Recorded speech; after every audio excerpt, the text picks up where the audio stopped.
ganito, na ganyan.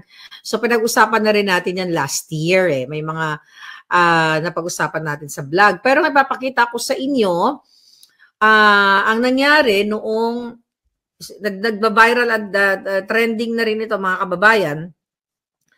Ito ay naganap noong March 6. Okay, March 6. So, 3 days ago dyan sa Pilipinas. So, ipakita natin ang video. Actually, pinost ka kasi share ko lang dito sa Boljaka natin. Ayan. So, kung makikita nyo, i-share natin. O, kung makikita nyo mga palangga, ang sabi ko nga dyan, it's Aquino 2.0. Welcome to Bagong Bangag na Pilipinas. Alright, so ayan yung video. Well, siguro bago natin ipakita yung video mga kababayan, alright, basahin muna natin yung sinabi ng biktima. So, nung March 6, 2025, araw ng pag-alis ng biktima papuntang Vietnam. Ayon sa kanya, mga palangga, right, nakita nyo, di ba? Okay, tignan natin dito. Nakikita naman siya. Alright. Okay. So, sabi niya, anong basyo, anong bala? Wala akong alam sa mga sinasabi ninyo. Senior na ako. Bakit nyo ginagawa sa amin ito? Maawa naman kayo sa amin. Okay? Ang sabi niya, mga salitang hindi ko inaakalang masisigaw ko sa harap ng mga opisyales at security ng NAIA Terminal 3. Sabi niya, sa sarili nating mga sarili nating kababayan. Mga palangga, pag-upo ni Pangulong Duterte, kung natatandaan ninyo, ang sinabi niya, pag nagtanim pa kayo ng bala dyan, ipapalunok ko sa inyo. Kaya nga, di ba, ang guidance dyan ni Pangulong Duterte, pag may nakitang bala o yung mga anting-anting, kukumpiskahin na lang at itatapon, hindi i-extort. Diyan tayo, ako galit na galit noon, dahil sa extortion na ginagawa nitong mga tiwali dyan sa airport. Bakit lumalakas ang loob nila ngayon? Ha, Zoro, you're there? Okay, bakit lumalakas ang loob nila ngayon at ibinabalik nila ang tanimbala upang i-extort? Kasi nga, ang presidente nyo ay bangag. Walang pagpapahalaga at hindi lang yun. Kasabwat mismo ni Marcos Jr., ni Lisa Tanas, ang mga tiwali dyan sa airport. Diba? Kaya nga nakakapagpapatakas ang immigration ng mga pugante. Katulad yung kahapon na vlog natin, yung Korean na pugante, diba? Kasi nga, wala na silang takot. Ito yung epekto ng gobyernong bangag dahil nga magkakasabwat sila. So dito, pakita mo natin ang konting video. Nakikita ko din sa video na ito, may pera sa sobre. This, i-play natin yung 145. 145. Ayan, ako na pala mag-play nito. Okay, tignan natin. Alright. So, abala. Senior kasi siya eh. Ngayon hindi Teka lang. Nakita niyo yung pera? Ano? Tingnan mo ha, babalik ko. Wala. May pera sa sobre. Senior kasi siya eh. Ngayon hindi Teka lang. Sobra na ba? Ano? I-report ko kayo. That's too much. That's too much. That's too much. Mami. O baka ito. Pang-ano ko sa ilong. Sure po ba kayo na siya? Hindi kasi kung ano, sobra yung abala. Sobra yung abala ang ginawa nyo. So, hindi nga kami. Don't worry, nakuha ko na po yung pangalan nyo. Hindi nyo na po kailangan takpan. So, hindi nga po kami.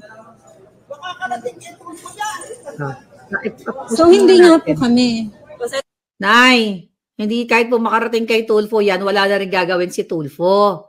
Kasi magkakasabwat na sila diyan sa gobyerno ng panggigipit lahat. Kaya wag na yan. Isumbong nyo na lang kay Maharlika, wag na kay Tulfo. Dahil yung ganyan, hindi yan papansinin ni Tulfo. So mali po yun ang sinabi ninyo. Dahil wala kayong maaasahan sa mga buwaka ng inang Tulfo na yan. Dahil kasabwat na yan ng Marcos Bangag administration. Tuloy natin. Confirmation lang po. Wala ako dun sa nangyari, ma'am. So, hindi nga po kami. Yan lang po. Yes or no? So, hindi nga po kami. Yung last day ko lang kaming x-ray dito, ma'am, pero hindi na double check yung wallet. Empty shell, parang alam ko na, di ba? Ano naman yan talaga? Kala ka rin.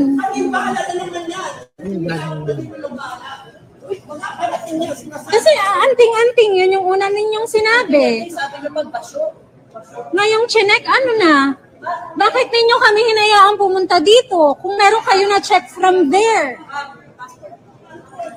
Andyan sa backpack. Anong ba ng water pagpasok? Bili ka na ng water agad. Nanginginig din ako. Pati ako nagpapalpit eh. Okay, stop na muna natin dyan mga kababayan. So, nakita nyo? Ang sabi dito, habang hinihintay ang aming turn sa Group 5 boarding, bigla kaming nilapitan ng isang babaeng security personnel. Narinig nyo nga, ma'am, sabi ng security personnel, ma'am, excuse me po, may nakita po kasi kaming anting-anting sa bagahe ninyo. Sabay turo daw sa maleta. Anting-anting o yung perang nakasobre? O mang-e-extort kayo? Diba? Bakit yan? May mandato na yan ang former administration na kapag may nakitang may nakitang bala or anting-anting or whatever, ay hindi nyo aabalahin ang pasahero. Actually, nakalagpas na sila. Pero basahin muna natin yung kwento dito. Ang sabi ng biktima, nagulat ako. Ano yon? Anong anting-anting? Saglit siyang natawa bago sumagot. Di ba nakita nyo? Tumatawa tong ano. May video pa yan dyan na ipapakita natin mga palangga. Ngayon, sabi dito, akala namin nagbibiro lang siya dahil casual niyang pagsabi. Sabi kong wala kang alam sa sinasabi niyang, sabi kong wala akong alam sa sinasabi niyang basyo ng bala.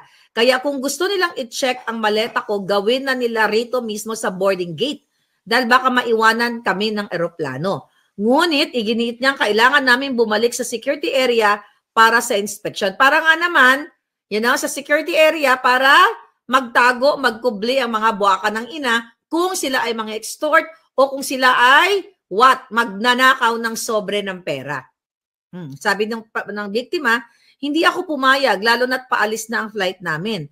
Sabi ng anak ko, sabi niya, kung may nakita kayo, i-check nyo na dito mismo. Hindi na kami babalik doon. Senior citizen na kasi ang nanay ninyo, ang nanay ko.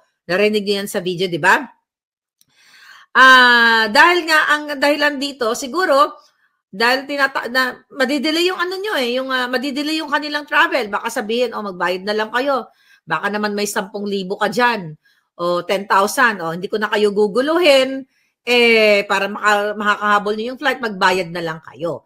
Kaya nga, it's good thing dahil yung mga anak nasa may presence of mind na binidyo nila yung pangyayaring ito. So, ang sabi ng biktima, dahil sa aming pagtutol, pinatagal pa nila lalo ang proseso. Sabi nilang, hihintayin pa raw ang supervisor para malaman kung ano ang gagawin. Nakita nyo, this is very sindikato, mga kababayan. Sindikato ito. Sabi niya, habang nagmamakaawa kung i-check na lang ang bag ko doon mismo, wala pa rin silang ginawa. 6 na minuto na lang bago umalis ang eroplano. Nanginginig ako sa galit at nervyos. Pagdating ng supervisor, tinanong siya ng babaeng security personnel. Sabi, ma'am, dito po nila pinapacheck, sabay turo sa maleta ko. Akma ko na sanang buksan ang bag ko nang biglang sinabi ng supervisor, hindi naman dyan sa handbag po nakita. Okay, di mali-mali. Diba? Nagulat ang babae at napatawa bago sumagot. Ay, hindi ba dyan? Ibig sabihin, mga palpak or gumagawa lang sila ng kwento o issue kasi wala namang nakitang anting-anting sa bag nila. Tuloy natin na sabi ng biktima, doon pa lang, lalong lumakas ang aking hinala, hindi sila consistent sa sinasabi nila. Pinakita nila sa akin ang x-ray image na sinasabing bag ko raw, ngunit wala naman akong dala na kahawig ng nasa larawan. Here we go. Tignan natin to. Ito, I think, yung sinasabi ng ating pasyente. Ito to. Yan ang pinakita. Okay? Yan, x-ray. Tapos sabi niya, binuhos na ng anak ko ang laman ng handbag ko para ipakita na wala kaming dalang ipinagbabawal. Ngunit nang wala silang makita ng anuman, bigla silang tumalikod at umiwas sa camera ng anak ko. Tignan natin yung isang video.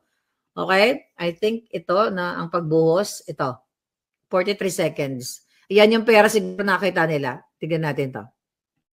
Alright. Bala. Ayan. Bala. Bala. Saan dito bala? Oh. Oh, wala. Wala naman. Pakiano niyo po? Wait lang. Ano po? Rosary. Grocery.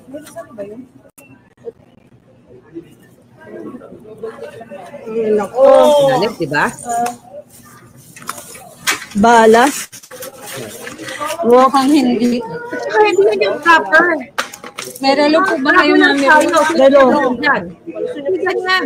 Dapat nakita na yan doon sa x-ray pa lang. Bakit sinabol? Picture mo Ayan, no. Bawal po kayo, ma'am, dahil para makita yung mga mukha niyong kawatan o extortionista. O, ito pa, si mami. Tinakbo pa man din. Tinakbo pa man. Kapan ako. Tinakbo pa man din. Tinakbo pa man din natin. Wawa naman yung Hello everyone, welcome to Cebu Pacific Flight where we make moments happen with you. This is 53744. Napakuha na ako ng tubig kaya napabili ako. Anyway, sige, stop sharing na natin yan mga palaga. Okay, tignan natin. Tagalin ko lang muna. Alright, tanggalin natin. So nakita ninyo? Yes, sabi ni Elvin de la Cruz, nakakagigil talaga. So bakit sila hahabulin kung may nakitang anting-anting, may nakitang bala, di ba? Nakalagpas ka na sa x-ray eh. Kung merong bala yon, kung merong anting-anting yun, dapat pa lang dun sa x-ray nakita na. Baka nakita yung sobre pagtripan natin to. Kasi medyo may edad na, senior, sabi niya nga senior citizen, baka masindak to sa atin, pwede tayong mag-extort ng pera. Sabi ni Soro Drugs, nakabalik ulit, lantaran pa simula ng pag-upo ni Bangag. Exactly. So ngayon, ang sabi dito ang sabi kanina, tuloy natin, ay hindi ba dyan? Doon pa lang lalong lumakas ang hinala. Hindi sila consistent sa sinasabi nila. Ipinakita nila sa akin ng extra image, yun nga pala kanina, na sinasabing bag ko raw, ngunit wala naman akong dala nakahawig ng nasa larawan. Ibinuhos na nga ng anak ko ang laman ng handbag, para ipakita na wala kaming dalang ipinagbabawal, ngunit nang wala silang makitang, anuman bigla silang tumalikod at umiwas sa camera ng anak ko. Nakita nyo kanina, di ba? Ay ma'am, bawal po mag-camera. Ang kakapal ng mga mukha ng mga extortionistang mga yan. Ngayon, sabi ng biktima, nang sabihin ko sa kanila na isusumbong ko sila kay Rapid Tulfo, sabi ko walang kwenta na yun, palangga. Agad nilang tinakpan ang mga name tag. O bakit pa tatakpan ang name tag mo? Diba? Kaya ka nga may name tag para i-display ang iyong pagkakakilanlan dahil sakaling mag-extort ka ng pera o magurgur ka dyan, biglang may sumapak sa yung pasahero dahil sa pang-extort mo at nang matuluyan kang magurgur dahil sa kapag nanakaw ninyo, makilala kung sino ang bangkay na sinapak dahil sa pang-extort, right? So, kitang-kita naman palangga. Sabi pa nakagalit. Sabi pa ng ating senior na biktima, grabe ang sama-sama ng loob ko. 69 years old na ako at sa buong buhay ko ngayon na ako nakaramdam ng ganitong pagmamaliit at pang-aapi. Only in Bangag administration. Only in Lisa Kidnappers, Lisa Smuggler administration. Nakita ninyo? Hindi nyo na, itong mga pagtatakip na mga trolls ni Lisa Tanas na matbaba ang krimen, maganda ang ang ekonomiya, maayos ang pamalakad ni Bangag, hindi po magsisinungaling ang ebidensya. Dahil ayan, nakita nyo naman sa video. Sabi nga niya, tumaas ang presyon ko at hanggang ngayon napapanaginipan ko pa rin ang nangyayari. Nagkaroon siya ng trauma. Dapat nga kasuhan yung mga extortionista, yung tangkang mag-extort sa kanila. Yung danyos, yung perwisyo. What if kung naapektuhan yung biktima, inatake sa puso, edi nakapatay, nakagurgur pa ang mga buwakan ng Genemes? Ang sabi pa niya, ang buong akala ko nagbago na ang sistema sa NAIA. Pero hindi pala. I think she's referring sa previous administration. Okay? Gusto kong mabigyan ito ng aksyon para wala nang ibang mabiktima ang mga opisyalis na ito. Ni isang pagsisisi o paghingi ng paumanhin na wala ako natanggap sa kanila kung hindi ito matutugunan, patuloy silang mambibiktima ng inosenteng pasahero. Kasi nga mother, kasabwat yan ni Bangag de Lisa Tanas. Pinapayagan nilang mag-extort, mag-smuggle, magpalusot, magpuslit ng mga pagante diyan sa Bureau of Immigration o diyan sa ating airport. Kaya wala, sabi ko sa inyo, wala nang saysay, mabuhay sa Pilipinas kung hahayaan ninyo na patuloy kayong what? Patuloy kayong bubudulin, patuloy kayong kikikilan, i-extort, pagnakawan, o manghingi ng ransom, katulad na lamang ng kidnapping ng 14 years old na nanghingi ng ransom, ang gobyerno na sindikato, yung mga tao nila. Kitang-kita nyo naman, di ba? So yan ang nangyayari ngayon. Kaya sabi dito, sa kabila ng, nagpasalamat sa Cebu Pacific dahil sa kabila ng nangyari sa kanya, ay, inassist naman siya and everything. So ngayon, bumalik, sabi ni Torblad, bumalik na naman ang tanimbala. Diyos ko po. They can file action for damages. Civil action yan para masampulan. Sobra na, sabi ni Junjun Unaik na. I hope ma-actionan. Kasi kung mga bata yan, ng Bureau of Immigration, bata yan ni Bonjing. Kasi hawak na yan ang Bureau of Immigration. Kasi ganito lang yan. Kung sino yung nasa taas, sige, bala na kayo, dumiskarte kayo, kung maka-extort kayo ng pera, edi go. Lulusutan na lang natin yan, pagtatakpan na lang natin yan pag kinasuhan kayo. So, ganyan mga palangga. Sabi ni Vivian, Moreno, uwi na lang kami pag di na si Bangag, delikado umuwi. Totoo. Di ba? Last year, kinuwento ko sa inyo yung kaibigan ko, ni-random check din siya. Yung mga alahas niya, tinitignan, pero it just so happened na very strong yung personality nung kaibigan ko, kaya tsaka naka-ready yung camera niya din, video niya, phone niya, kaya hindi siya nagawang pag-extortan or kikilan ng mga walang hiyang ito. Bebik Motogina Singson, thank you so much. So ngayon, mga kababayan, ito yung namamayagpag ngayon sa bangag na administration.